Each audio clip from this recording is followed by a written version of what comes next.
Bueno, pues vamos a empezar, ¿les parece? Me parece muy bien. Son las 9:05. Creo que es un buen momento para empezar. Digo, el tema está...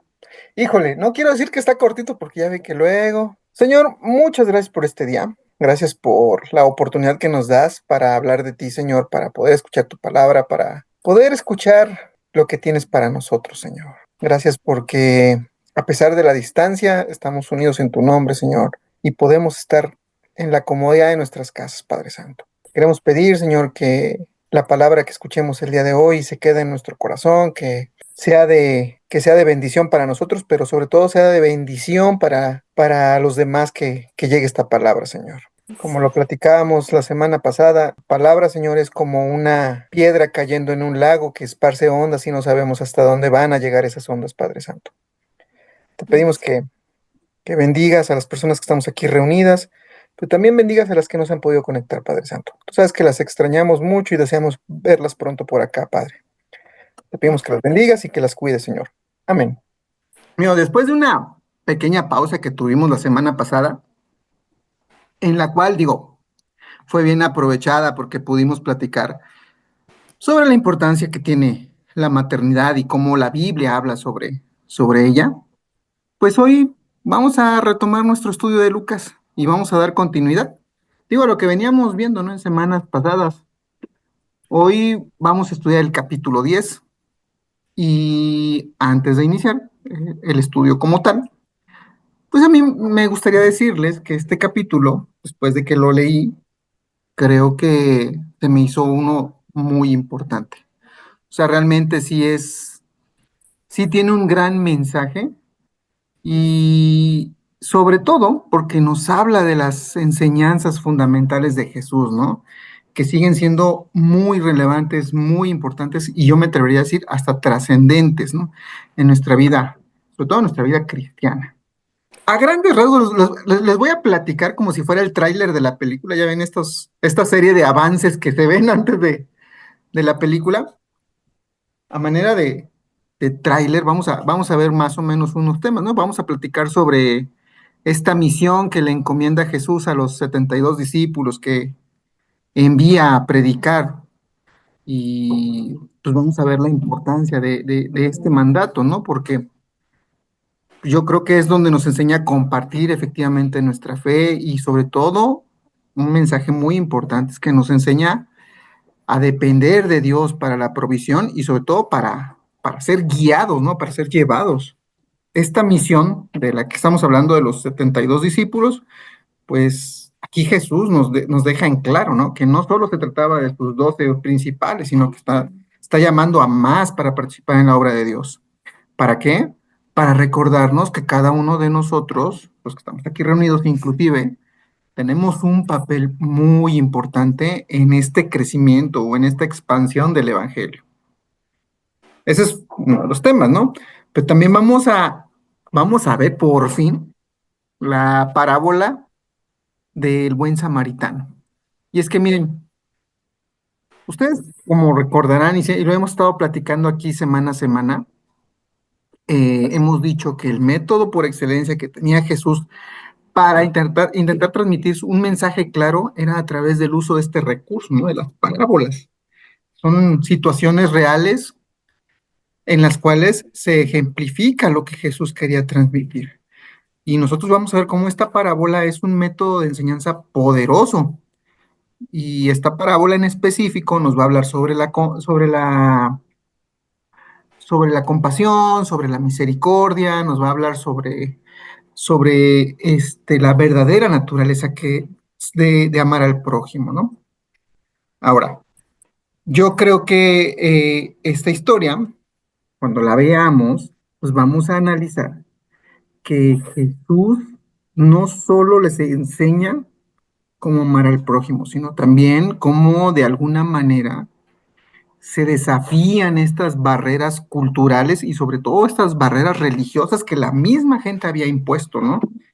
Enfatizando que nuestro prójimo no se define porque seamos alguien cercano o que tengamos las mismas afinidades, sino más bien porque estás allí y te puedo ayudar, necesitas mi ayuda y te puedo ayudar. Entonces, cuando nosotros estudiamos esta parábola, pues también vamos a ver como que esta invitación que Jesús nos hace a actuar con una disposición y con un amor genuino hacia las personas que están a nuestro alrededor. Y también, digo, también ya que estamos un poco entrados en este tema, pues vamos a hablar sobre la historia de Marta y de María. Más adelantito la estaremos platicando y verán algunas de las cosas importantes de esta historia, ¿no? Como, y yo creo que como tema central, cuando veamos este tema, pues va a ser la de priorizar a Jesús por encima de cualquier otra cosa. Entonces, como podemos ver, es un mensaje completo el que vamos a ver hoy, y aunque parecieran historias, están un poco separadas o que no tienen una que ver con la otra, realmente todas tienen un mismo fundamento que veremos más adelante. Ahora, si me lo permiten, pues vamos a empezar y les voy a leer los primeros versículos de la Biblia. Dice, después el Señor escogió a otros 72 discípulos y los envió de dos en dos delante de él a todas las ciudades y los lugares que tenía pensado visitar. Y les dio las siguientes instrucciones. La cosecha es grande, pero los obreros son pocos. Así que oren al Señor que está a cargo de la cosecha. Pídanle que envíe más obreros a sus campos. Ahora vayan y recuerden que los envío como ovejas en medio de lobos. No lleven con ustedes nada de dinero, ni bolso de viaje, ni un par de sandalias de repuesto. Y no se detengan a saludar a nadie por el camino. Literalmente no se distraigan, ¿no? Cuando entren a la casa de alguien, primero digan, la paz de Dios sea sobre esta casa. Y si los que viven en la casa son gente de paz, la bendición permanecerá. Si no lo son, la bendición regresará a ustedes. No cambien de una casa a otra. Quédense en un lugar, coman y beban lo que les den y no duden en aceptar la hospitalidad porque los que trabajan merecen recibir su salario. Si entran en un pueblo donde los reciben bien, coman todo lo que les ofrezcan. Sanen a los enfermos y díganles, el reino de Dios ahora está cerca de ustedes. Pero si un pueblo se niega a recibirlos bien, salgan a las calles y digan, nos limpiamos de los pies hasta el polvo de su ciudad para mostrar que los abandonamos a su suerte. Y sepan esto, el reino de Dios está cerca. Les aseguro que el día del juicio le irá mejor a la perversa Sodoma que a este pueblo. ¿Qué aflicción les espera? Corazín y Betsaida. Pues si en las perversas ciudades de Tiro y Sidón se hubieran hecho los milagros que hice entre ustedes, hace tiempo sus habitantes se habrían arrepentido de sus pecados vistiéndose de tela áspera y echándose ceniza sobre la cabeza en señal de remordimiento. Así es, el día del juicio les irá mejor a Tiro y Sidón que a ustedes. ¿Y ustedes, los de Capernaum, serán honrados en el cielo? No, descenderán al lugar de los muertos. Entonces dijo a sus discípulos, el que acepta el mensaje de ustedes me acepta también a mí. El que lo rechaza a ustedes, a mí me rechaza. Y el que me rechaza a mí, rechaza a Dios, quien me envió. Cuando los 72 discípulos regresaron, le informaron llenos de alegría. Señor, hasta los demonios nos obedecen cuando usamos tu nombre. Sí, les dijo, vi a Satanás caer del cielo como un rayo. Miren, les he dado autoridad sobre los poderes del enemigo. Pueden caminar entre serpientes y escorpiones y aplastarlos. Nada les hará daño. Pero no se alegren de que los espíritus malignos los obedezcan. Alégrense porque sus nombres están escritos en el cielo. En esa misma ocasión, Jesús se llenó de gozo del Espíritu Santo y dijo, oh Padre, Señor del cielo y de la tierra, Gracias por esconder estas cosas de los que se creen sabios e inteligentes y por revelárselas a los que son como niños. Sí, Padre, te, agra- te agradó hacerlo de esta manera. Mi Padre me ha confiado todo. Nadie conoce verdaderamente al Hijo excepto el Padre, y nadie conoce verdaderamente al Padre excepto al Hijo y aquellos a quienes el Hijo decidió revelarlo. Después, cuando estuvieron a solas, se volvió a sus discípulos y les dijo, benditos los ojos que ven lo que ustedes han visto. Les digo que muchos profetas y reyes anhelaron ver lo que ustedes ven, pero no lo vieron. Y anhelaron oír lo que ustedes oyen, pero no lo oyeron. Cierto día, un experto en la ley religiosa se levantó para probar a Jesús con la siguiente pregunta. Maestro, ¿qué debo hacer para heredar la vida eterna? Y Jesús contesta, ¿qué dice la ley de Moisés? ¿Cómo la interpretas? Y el hombre contestó, ama al Señor tu Dios con todo tu corazón, con toda tu alma, con toda tu fuerza y con toda tu mente. Y ama al prójimo como a ti mismo. Correcto, le dijo Jesús, haz eso y vivirás. El hombre quería justificar sus acciones y entonces le preguntó a Jesús, ¿y quién es mi prójimo? Jesús le respondió con una historia. Un hombre judío bajaba de Jerusalén a Jericó y fue atacado por ladrones. Le quitaron la ropa, le pegaron y lo dejaron medio muerto al costado del camino. Un sacerdote pasó por allí de casualidad, pero cuando vio al hombre en el suelo, cruzó al otro lado del camino y siguió de largo. Un ayudante del templo pasó y lo vio allí, tirado, pero también siguió de largo por el otro lado. Entonces pasó un samaritano despreciado, y cuando vio al hombre sintió compasión por él. Se le acercó y le alivió las heridas con aceite, con vino y aceite de oliva, y se las vendó. Luego subió al hombre en su propio burro y lo llevó hasta un alojamiento, donde cuidó de él. Al día siguiente le dio 2 monedas de plata al encargado de la posada y le dijo, cuida de este hombre. Si los gastos superan esta cantidad, te pagaré la diferencia la próxima vez que pase por aquí. Ahora bien, ¿cuál de los tres te parece que fue el prójimo del hombre atacado por los bandidos? Preguntó Jesús. Y el hombre contestó, el que mostró compasión. Y entonces Jesús le dijo, así es, ahora ve y haz lo mismo. No, bueno, ya esta parte se puso interesante, ¿no? Durante el viaje a Jerusalén, Jesús y sus discípulos llegaron a cierta aldea donde una mujer llamada Marta los recibió en su casa. Su hermana María se sentó a los pies del Señor a escuchar sus enseñanzas. Pero Marta estaba distraída con los preparativos para la gran cena.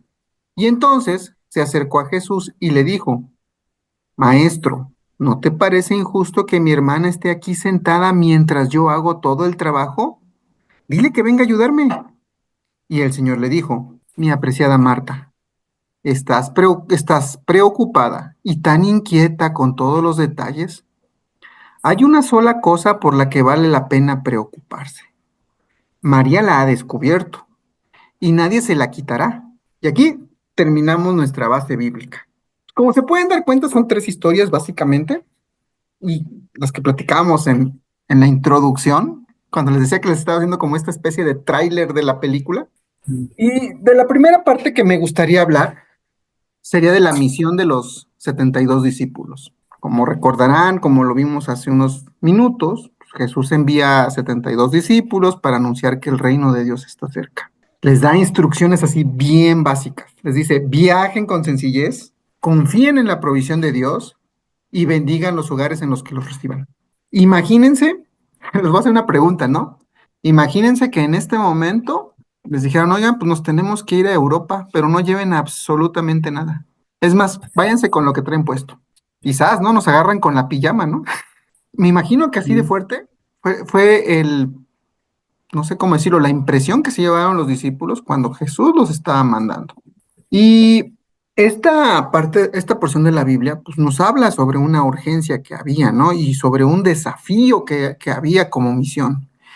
Y Jesús utiliza unas palabras que realmente revelan el tamaño del trabajo que querían hacer. Les dice, la cosecha es mucha y los obreros son pocos. ¿Qué les está diciendo? Chavos, hay muchísimo trabajo por hacer y somos poquitos. Pero pídanle a Dios que nos mande más obreros. ¿Qué les está diciendo? Pídanle a Dios que esta gente a la que ustedes van a ver se une en su misión. Y es que miren, a mí en lo personal me encanta mucho la Biblia. Yo considero que la Biblia es un libro trascendente. Me refiero a que si bien estas historias tienen más de 2000 años o quizás 2000 años, siguen tan vigentes y nos siguen enseñando tantas cosas, porque este versículo que acabamos de leer sigue resonando en estos días. Ustedes saben que estamos en un tiempo donde existe muchísima información, muchísima, donde ustedes abran un dispositivo, prendan la televisión, van a ver mucha información que por lo general no sirve de nada. Pero lo que sí existe es un pueblo hambriento de verdad, o sea, un pueblo que necesita escuchar verdad, un pueblo que necesita escuchar palabra. Y estamos en un mundo donde hay muchas personas que están en medio de crisis existenciales, emocionales, sociales, espirituales. Y a pesar de que ha pasado mucho, mucho tiempo, Jesús sigue haciendo el mismo llamado. ¿Cuál es este llamado? Donde hay una gran necesidad de Dios, ahí deben de estar sus mensajeros. Y eso es algo que trasciende. Y yo creo que hoy más que nunca los creyentes estamos llamados, o sea, es un llamado, es una instrucción que tenemos para llevar esperanza a los que están confundidos, para llevar esperanza a estas personas que se encuentran marginadas, por amor, o que están cansados, o sea, que se encuentran realmente cansados, ¿no? Y que estamos en una sociedad que a menudo va a reemplazar la fe con ansiedad o va a reemplazar la fe con preocupación. Eso es algo bien normal. No me van a dejar mentir, ¿no? ¿Cuántas personas no conocen ustedes que prefieren tomarse una pastilla para calmar su ansiedad, para calmar algún padecimiento que traigan acá, antes de orar?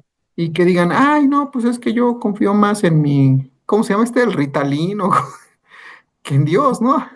Para tranquilizarme. Y pues no funciona así. Entonces, yo, volviendo al tema, yo creo que cuando Jesús instruye a los discípulos a que no se tarden, es decir, a que no haya demora, que no haya distracciones, están y que todavía les dice, no lleven recursos. Realmente les está pidiendo que dependan completamente de Dios. Y yo creo que esta es la parte más complicada, cuando nos dicen tienes que depender de Dios para poder hacer ciertas cosas. Y como les decía, este mandato que hace Dios de hagan las cosas sin recursos, y todavía les dice, los voy a mandar como corderos en medio de lobos. Todavía que los manda sin recursos, les dice, van a estar en situaciones donde van a ser realmente perseguidos, juzgados, o quizás hasta encarcelados, o ustedes saben lo que podía pasar, ¿no? Por llevar la palabra de Dios. Y este mandato que les hace Dios, que les hace Jesús, refleja una realidad actual. ¿Y saben a qué me refiero? A que anunciar el Evangelio en un entorno que es cada vez más hostil, donde cada vez es más criticada la fe, donde los cristianos podemos ser ridiculizados, podemos ser ignorados, podemos ser agredidos, por así decirlo. El mandato sigue firme y yo les puedo apostar que a más de alguno de los que estamos aquí reunidos, alguna vez cuando hemos hablado de Dios, seguramente han visto la cara de Fuchi que nos hacen. Seguramente. No me van a dejar mentir. Entonces, retomando esta parte donde Jesús todavía los manda como se podría decir que en desventaja, ¿no? Porque los manda sin recursos, los manda a la boca de los lobos, nos obliga a nosotros, como discípulos modernos, somos nuevos discípulos, porque estamos en otra época, nos enseña a vivir con fe. Y no cualquier fe, o sea, nos enseña a, hablar a vivir con una fe genuina, nos enseña a ser transparentes, nos enseña a que debemos de tener compasión. Y miren, nosotros estamos encomendados a mostrar el Evangelio con hechos, no con palabras. Porque podríamos pensar que, ay, bueno, pues yo soy discípulo, ¿no? Y pues yo les voy a enseñar a todos y vamos a platicar a quien se deje, ¿no? Pero no nada más se trata de hablar y hablar y hablar. También se trata de que tu actuar, tu forma de conducirte refleje y sostenga lo que estás tú predicando. No sé si alguien quiera comentar algo, digo hasta ahorita. Que observo que efectivamente Jesús mandó a los discípulos sin nada, sin ningún recurso, pero si nos damos cuenta, en el relato no dice que llegaron mal, que la pasaron mal o que no fueron alimentados. Eso es algo que, pues yo pienso que te muestra que obedeciendo y siguiendo al Señor, nada te falta. Pero es difícil, Día, Ah, no, indudablemente que sí. Sí, no es fácil, pero porque, ahí está la fe, ahí está la obediencia. En la obediencia y la fe está la obra de Dios. y es que pareciera que cuanto más cómodos estamos, más nos cuesta hacer las cosas. Pues, Pareciera que necesitamos tener un cadillo que no nos permita estar cómodos para poder hacer las cosas. sí, sí, pero así me estoy dando cuenta en el relato, sí, pues fueron sin nada, pero regresaron y no hay un indicio de que se hayan quejado de que les fue mal o de que les faltó algo. Eso, eso habla y nos muestra lo que hace Dios en quien lo obedece y lo sigue. Ya, y es que no vamos a agarrar otros ejemplos. Nosotros mismos, o sea, ¿cuántas veces no hemos estado en tiempos complicados, en tiempos difíciles y nunca nos hemos quedado sin comer? Dios siempre está. Y aparentemente los manda sin nada, ¿no? O sea, váyanse sin recursos, Sí, sí, sí, pero completamente. yo soy el recurso. Y miren, hay otra parte bien bonita. Cuando les dice, cuando entren a una casa, primero digan, la paz sea con esta casa. Miren, ustedes saben que esta palabra, paz, realmente realmente es el lenguaje del reino de Dios. O sea, donde hay paz, está el reino de Dios. Y aunque desearle la paz a los demás se podría ver como una muestra de educación, como algo muy cristiano, yo creo que en estos tiempos que tenemos que ustedes saben que son complicados porque pues, hay violencia, hay estrés, hay división, y me refiero a división de todo tipo, ¿no? Hay división social, división política, inclusive división hasta familiar, ¿no? Nosotros como discípulos de Cristo realmente somos llamados a ser gente de reconciliación. Por eso lo que llevamos por delante es la paz. Porque ¿cómo vamos a ser agentes de reconcilio si en nosotros mismos no podemos ofrecer paz, ¿no? O si no llevamos una paz para ofrecer. Y miren, nuestra misión no es imponer nuestra ideología, o sea, no es llegar y agarrar a bibliazos a la gente, así, hey, tú te tienes que convertir, porque si no te vas a ir al infierno. No es eso. Más bien, nuestro mensaje es proponer, no proponer, es informar que a través del reino de Dios, a través de la presencia de Dios, es como se recibe la bendición. Y esta parte de anunciar la paz y sanar enfermos, pues son prácticas que difícilmente alguien podría testificar hoy, y no porque no pasen, sino porque mucha gente luego puede atribuirle cosas a los doctores, a las medicinas, a otras cosas. Pero algo de lo que sí se puede atestiguar es cómo servir al prójimo, cómo servimos nosotros al prójimo, cómo nosotros como cristianos cuidamos a los vulnerables. Eso sí son cosas que pueden generar un buen testimonio. Y miren, lamentablemente, como les decía hace un rato, no todas las personas están dispuestas a reconocer la obra de Dios. De verdad, no todas. Si ustedes tienen un paciente enfermo, ¿no? Y de repente se sana, ¿qué van a decir? Ah, qué buen doctor lo atendió, ¿no? Y la mano de Dios, ¿dónde queda? ¿Se acuerdan de que hace algún tiempo les puse un ejemplo de esto, de la gente que duda de Dios, con un capítulo de un programa del Doctor House? No sé si alguna vez, o si alguna vez lo vieron o si se acuerden, donde llega un paciente con este doctor que es meramente crítico, que es meramente ateo, y este paciente que llega es un paciente que cree en Dios, ¿no? Y llega muy mal y de repente está bien, ¿no? Entonces el doctor House dice, ¿pero cómo se sanó? O sea, ¿cómo mejoró, no? Y entonces hace un tablero donde pone Dios y Doctor House, ¿no? Y de repente se pone bien el paciente y le pone un punto a Dios. Y de repente hace algo el doctor para que el paciente mejore y se pone un punto a él, ¿no? Al final del capítulo quedan empatados Dios y el doctor, ¿no? Y cuando llega el doctor y le dice al paciente, oye, pues es que estuvimos viendo qué era obra de Dios y qué era obra de los doctores y pues quedamos empatados. Y el paciente le dice, bueno, es que yo le pedí a Dios que me llevara con un doctor que me pudiera sanar. Y ese le da el punto definitorio a Dios. O definitivo.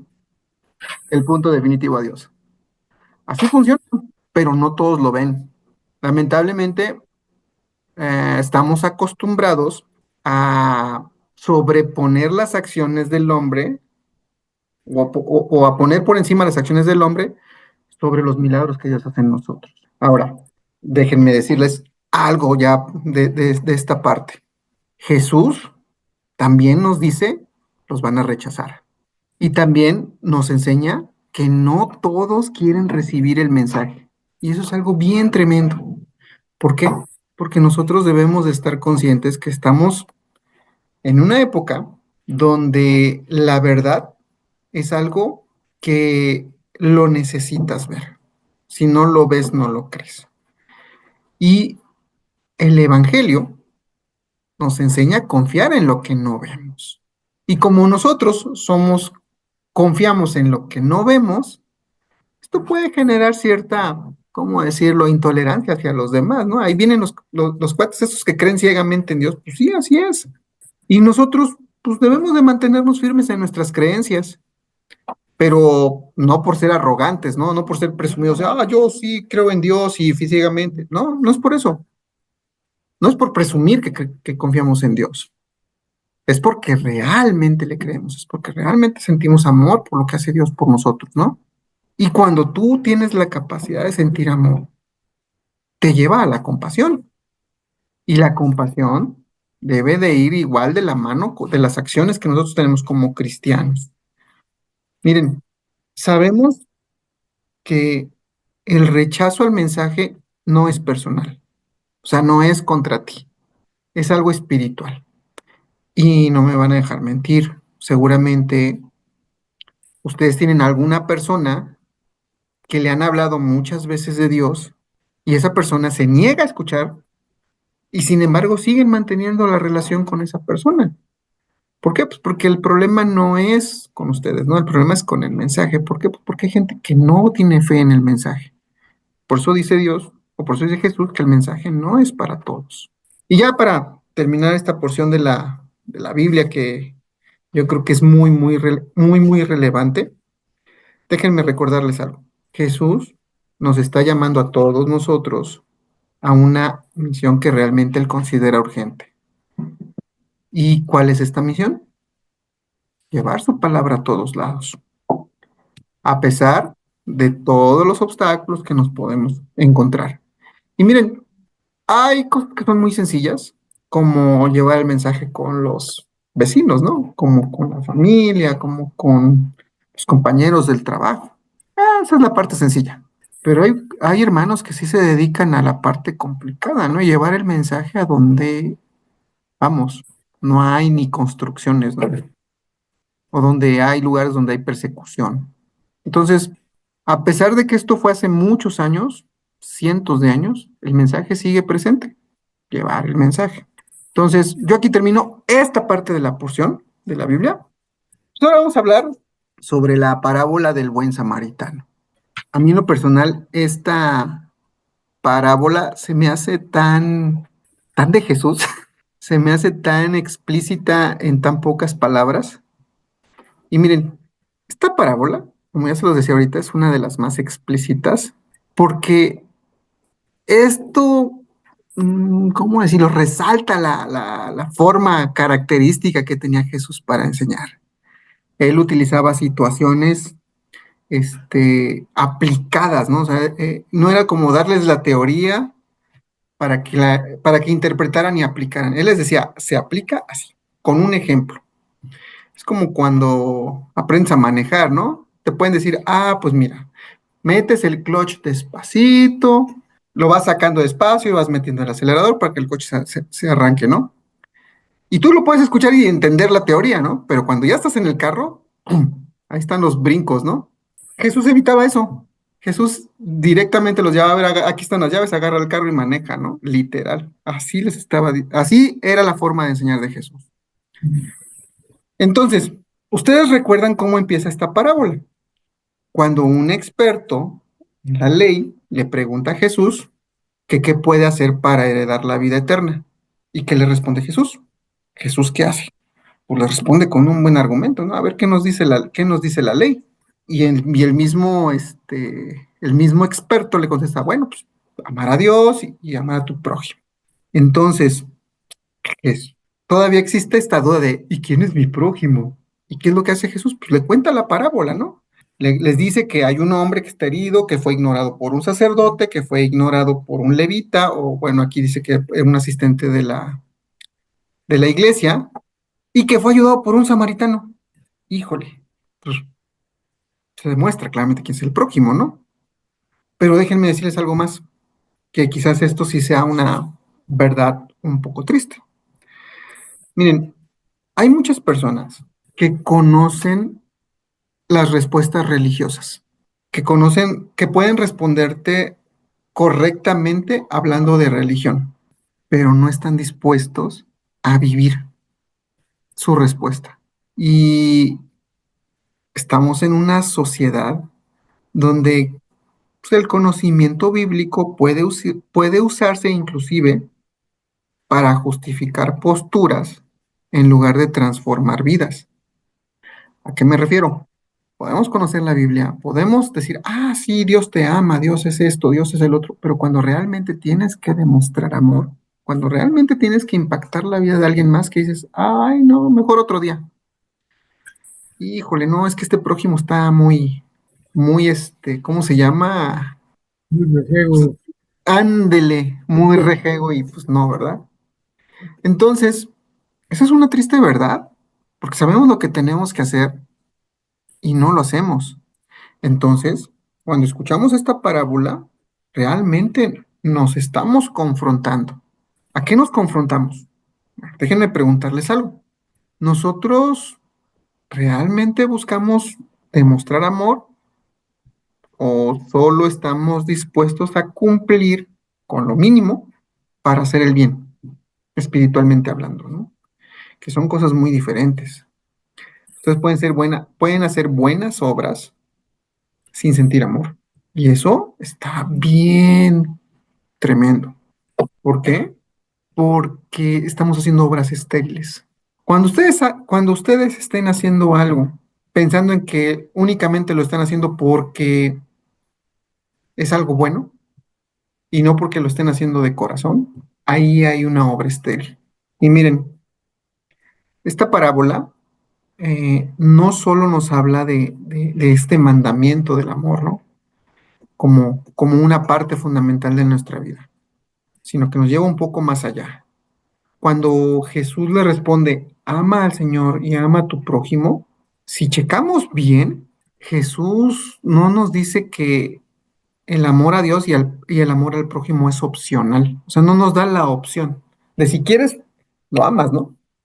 Realmente lo que nos está dando es una instrucción. ¿Por qué les digo esto? Bueno, porque aunque suene muy bonito, aunque suene muy romántico, el amor realmente es el centro de la fe cristiana. Y sin embargo, a veces no nos es fácil verlo, ¿no? Porque vivimos en una individualidad donde nos pensamos en nosotros mismos o a veces sentimos nada más una especie de amor superficial, o inclusive pues, nos ha pasado, ¿no? Que podemos llegar a hasta sentirnos a disgusto con personas que piensan diferentes a nosotros, ¿no? Entonces, que te manden a amar al prójimo, yo creo que este mandamiento rompe todos los esquemas de egoísmo que la gente podría tener. Y miren, amar al prójimo no significa o no implica dar caridad ocasional. Más bien implica a que tengamos los ojos bien abiertos, que estemos bien atentos a las necesidades de los demás. A la gente que cree que cree en otras cosas que no creemos nosotros, a la gente que es de otra etnia, a la gente que tiene otra condición, a la gente que tiene enfermedades, a la gente que tiene vicios, a la gente que tiene adicciones. A eso se refiere. Cuando pregunta el cuate este, "¿Y entonces quién es mi prójimo?" Yo puedo imaginarme que hasta esta pregunta fue incómoda, ¿no? Fue así como de tonta hacerla, porque este hombre trata de justificarse preguntando, ¿quién es mi prójimo? ¿Por qué? Pues porque su actitud reflejaba, o sea, al hacer esa pregunta realmente estaba tratando de ver si existía la posibilidad de no ayudar a todos, ¿no? Y sin embargo, Jesús le dice, pues tu prójimo es el que te necesita, es el que, y no necesariamente el que está a tu lado, ¿no? Puede ser cualquier persona. No sé, esta pregunta yo la entiendo así como si tratara de limitar el alcance, ¿no? De hasta dónde llega nuestra responsabilidad como cristiano. Y es que miren, a veces hasta nosotros involuntariamente hacemos como una división entre personas, ¿no? De quién es digna y quién es indigna de ayuda, ¿no? Y eso está tremendo, porque no debemos hacer este tipo de divisiones. No debe de importarnos ni siquiera qué tipo de persona es. Lamentablemente, hay mucha gente que vive con este estilo de vida. Por eso, en muchos países, inclusive aquí en México, existen el clasismo, existe el racismo. ¿Por qué? Porque hay gente que no ve como su igual a los demás. No sé si alguien quiera comentar algo. Eso es lo que estamos viendo con el gobierno de Estados Unidos. Sí, tío. Ya hay una muestra de lo que es sentirse superior a otros, muchas cosas. Y siempre la discriminación en el hombre. Así es, tío. Y miren, lo bonito de esto es que Jesús rompe esta lógica, ¿no? De hacer divisiones. ¿Cómo la rompe con esta historia del samaritano? ¿Por qué? Porque los samaritanos eran considerados enemigos de los judíos. Pero ¿quién mostró más compasión? Americano. Exacto. Entonces, el samaritano nos demuestra mucho. ¿Por qué? Pues porque él no solo siente compasión, actúa, no se queda, ay, pobrecito. No, pobrecito, y a ver qué hago para ayudarte. ¿Por qué? Pues porque se acerca, lo cura, lo levanta, paga por su cuidado. O sea, hace muchas cosas por él.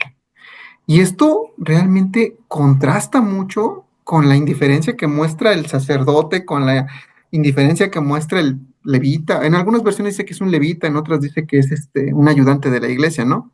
Que eran figuras que se consideraban religiosas y que tenían, yo me imagino que tenían miedo a contaminarse o simplemente pues, no quisieron ayudar, porque esa fue la actitud que tomaron, ¿no?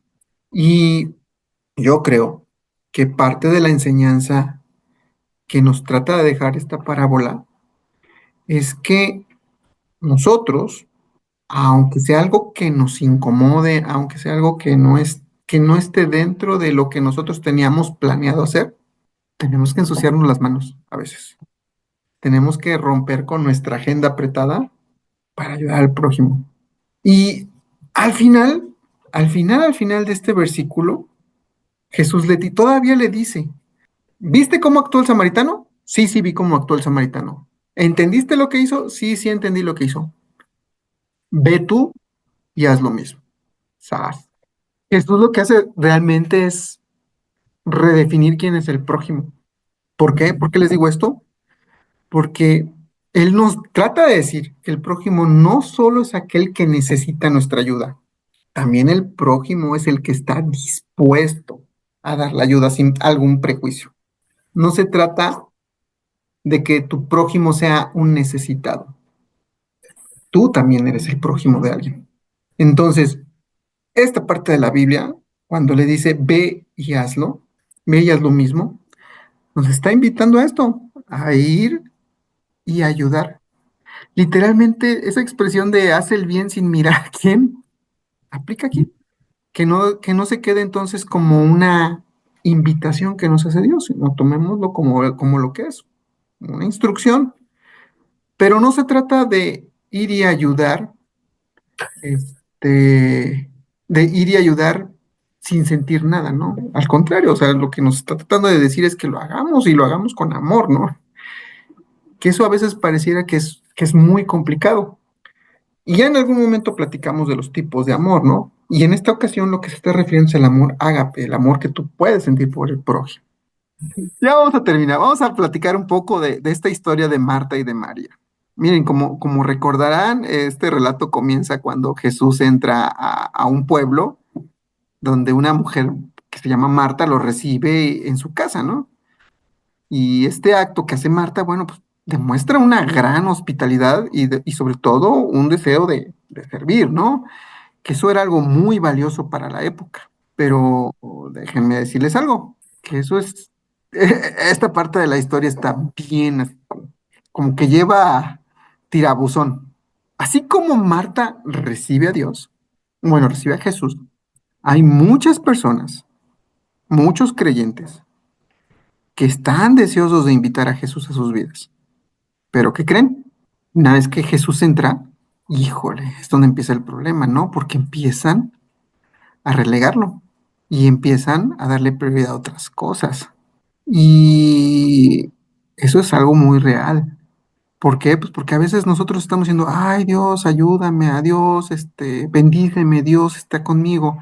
Cuando Dios está contigo y te ayuda en tus problemas, de repente que dices, ay no, pues es que yo ya no puedo ir a la iglesia, tengo mucho trabajo, o ya no puedo leer la Biblia porque no me da tiempo, los niños, o sea, cualquier pretexto.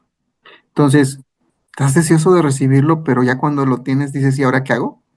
Y eso pasa a muchos cristianos. Y es que miren, esta historia que leímos, digo, a diferencia de cuando vemos el accionar de María, ¿no? Que llega y se sienta a escuchar las enseñanzas de Jesús, y Marta se afana en querer atenderlos a todos. Yo, para empezar, digo, yo creo que esta acción de detenerse a escuchar a Dios, y sobre todo una mujer, era algo inusual en esa época. ¿Por qué? Pues porque como ya lo hemos platicado anteriormente, pues en esa época las mujeres eran pues, de alguna forma relegadas, ¿no? Pero pareciera que en estos tiempos, detenerse a escuchar a Dios también es algo que va en contra de la cultura. Miren, mm, ¿cómo explicarlo?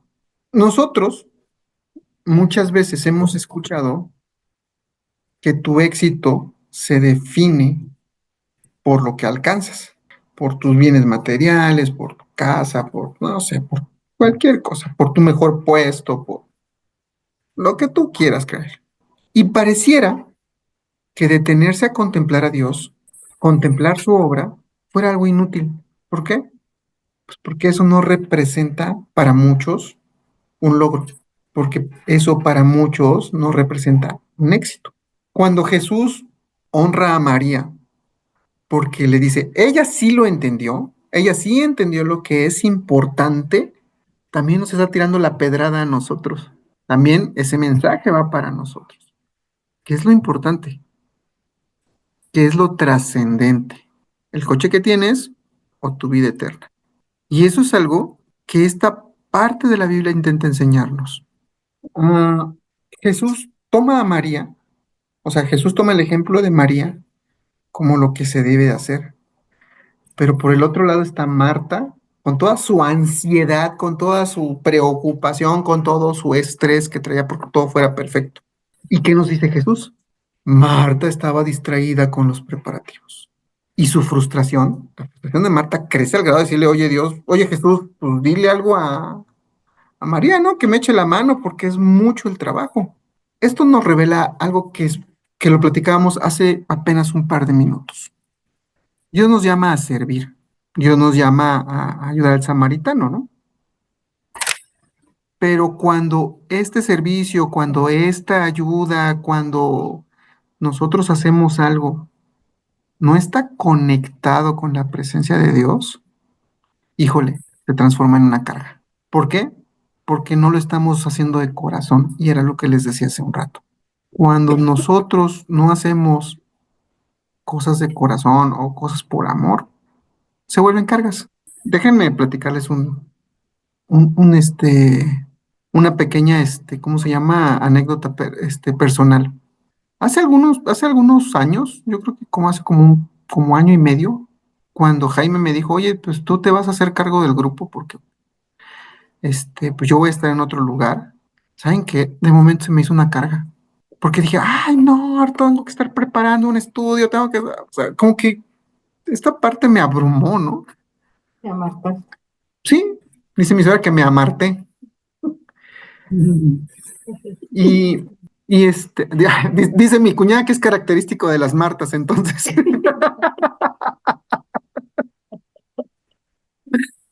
Y la verdad es que yo no lo vi como un servicio, ¿no? Lo vi como una responsabilidad y de repente ya estaba yo cumpliendo con una responsabilidad y no estaba haciendo las cosas ni de corazón ni con amor. Hasta que me cayó el 20 y dije, a ver, espérate, no, si Dios te puso aquí fue por algo, ¿no? O sea, si Dios te dejó a cargo, es por algo. Y entonces es ahí donde hay que cambiar esta parte del chip, ¿no? Y decir, sí, efectivamente, o sea, no lo hago ni por obligación, ni porque me sienta forzado, ¿no? Lo hago porque realmente me gusta y porque realmente yo espero que esto trascienda, ¿no? Que muchos de nosotros aprendamos cosas. Entonces, volviendo al punto, cuando hacemos cosas que no están conectadas con Dios, cuando hacemos un servicio que no está conectado con Dios, realmente se transforma en una carga. Y es que miren, habemos muchas personas, incluidos líderes religiosos o líderes cristianos, que viven agotados, que creen que su valor radica o está en lo que producen o en lo que resuelven, en pocas palabras, en sus obras. Y eso no es así. Miren, Jesús no desprecia para nada el servicio, pero sí lo pone en un lugar muy especial, porque dice donde hay una sola cosa por la que vale la pena preocuparse. ¿Cuál es? Escucharlo. Y María lo descubrió. Ahora, la pregunta es, ¿nosotros ya lo descubrimos? ¿A qué me refiero? Ustedes saben que muchos podemos pasar por tiempos difíciles, por tiempos de ansiedad, por tiempos de estrés, inclusive podemos hasta desconectarnos emocionalmente. Y estos son síntomas de que estamos atravesando por problemas complicados o son síntomas de que estamos en un momento donde socialmente no somos compatibles con muchas personas, por así decirlo. Pero hay una verdad, aún en estos tiempos, nos pregunta, ¿ustedes saben qué es lo importante? Sí, escuchar. Miren, ya para terminar, este pasaje o esta serie de historias que hemos estado platicando, yo las veo en lo personal como una invitación para todos aquellos que de alguna forma se sienten sobrepasados, que se sienten vacíos, que se sienten desconectados, ¿no? Desconectados de Dios, ¿no? O sea, que sienten que no tienen esta conexión. Y así como Jesús no reprendió a Marta por servir, sino por permitir que su servicio se desenfocara de lo importante, lo que está esperando Dios es que nosotros nos enfoquemos en lo que Él nos pide. Sí, podemos hacer muchas cosas, podemos servir de muchas maneras, va, funcionar de muchas formas, ¿no? Dentro de este sistema de servir. Pero el punto importante es escuchar lo que Él te pide para que lo hagas. Esa es la parte importante. Y es que esta parte es bien complicada, esta parte donde cuando Dios te pide y tú lo asimilas, que lo tienes que hacer, o sea, realmente se puede convertir en algo que tú dices, ay, no, no lo quiero hacer, no, o sea, y te buscas mil pretextos para no hacerlo, ¿no? O para no intentarlo. Pero al final, si Él te lo pide, no hay forma de decir no. Porque, ¿saben qué? A veces lo feo es que Él te lo pide, Él te pone todo, y tú, sin embargo, dices, yo no lo quiero hacer. Y no lo quiero hacer. Y ni siquiera haces el intento, ¿eh?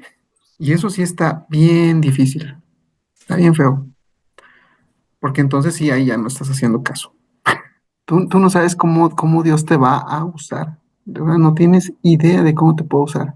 Yo me acuerdo, les voy a hablar híjole, ya nos estamos tardando un buen, pero es rápido. Yo me acuerdo que por allá del 2000, como del 2016, 2017, como nos estábamos congregando en la congre, antes estos grupos de estudio que tenemos ahorita virtuales, los teníamos en la iglesia y reuníamos 10 sillas, nos sentábamos, alguien daba el estudio y todos platicábamos, ¿no? Ahí nos estábamos viendo cara a cara, ¿no? Y platicando sobre el tema. Y me acuerdo que un día, de la nada, llega el pastor y me dice, tú das la clase la próxima semana. No inventen, yo al siguiente domingo ni quería ir, así de plano. Y me acuerdo que me senté a dar, me senté a dar por primera vez una clase y para subirle el nivel al juego, viene el pastor Eliud y se sienta al lado mío, ¿no? Ahí lo tuve al lado. Y empecé a hablar y empecé a tartamudear y me empezó a hacer burla. ¿Por qué no? Si veo que está tartamudeando, ¿por qué no le voy a hacer burla? Y me estaba haciendo burla el pastor porque estaba tartamudeando. Y me acuerdo de esa vez, y yo me acuerdo que lo único que pensé es, Dios, ayúdame porque se me olvidó todo, ya no sé qué decir, ya. Y gracias a Dios, digo, salió bien, creo yo. Y de ahí para acá, de ese año para acá, así, Dios me ha estado llamando. Y a veces no quiero ir. Y a veces no quiero hacer lo que Él me pide, ¿no? Como cuando el pastor Luis me dijo, te toca subir a predicar. Y yo, ¿por qué?